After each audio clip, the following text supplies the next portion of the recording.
Alasan pertama kenapa lu masih miskin adalah lu nyaman untuk jadi seorang loser atau gue sebutnya pecundang. Setiap kali lu nggak punya duit, lu selalu tujuk orang ya, lu selalu salahinnya orang lain. Ini mentalitas yang dipunya sama orang-orang miskin. Mereka selalu nyari alasan atas kesialan di hidupnya.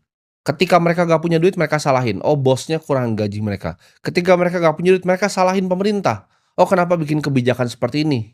Keadaan ekonomi global pun lu salahin, ya, bahkan keluarga lu sendiri pun lu salahin, "Kenapa gua dilahirkan di keluarga yang miskin ya? Gue pengen banget jadi kaya, kenapa gua dilahirkan di keluarga yang miskin?" Kebanyakan orang kaya itu lahir dari justru keluarga yang miskin. Karena keadaan yang sulit itu bikin orang-orang yang tangguh.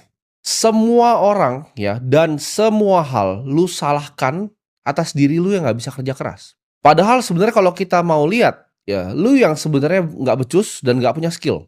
Selama lu masih nunjuk jari ibaratnya keluar, lu masih nunjuk orang begini, lu nggak akan pernah keluar dari yang namanya kemiskinan. Kita sebagai seorang pengusaha, seorang investor itu harus sering salahin diri sendiri. Karena ketika gua bikin keputusan di market itu nggak ada yang bisa gua salahin kecuali diri gua sendiri. Orang miskin itu nggak pernah fokus ke dirinya ya, karena kenapa? Hatinya itu penuh dengan kebencian, penuh dengan iri, penuh dengan dengki ya. Ketika gue bikin acara misalnya kemarin, orang akan berkomentar, "Oh, sales Bitcoin," gitu. Padahal gue datang ke situ bersama triliuner yang lainnya, ya. Untuk ngajarin memang mereka-mereka yang emang udah pengen belajar gitu loh. Tapi yang pengen belajar ini sama di luar dikatain kenapa? Karena dengan orang luar ngatain mereka yang datang dan pengen belajar, mereka ngerasa status mereka ini naik, sebagai seorang manusia. Mereka miskin, hidupnya nggak enak ya, nggak ada yang bisa dibanggain, diinjek-injek sama mertuanya, yang mereka bisa lakukan apa? Ngatain orang di TikTok. Kan mereka cuma scrolling doang, mereka ngatain. Oh, ini sales Bitcoin dan pengikutnya. Mereka nggak paham aset itu apa yang sebenarnya gue pengen ajarin di sana, apa yang didapatkan dari orang-orang yang datang di acara tersebut.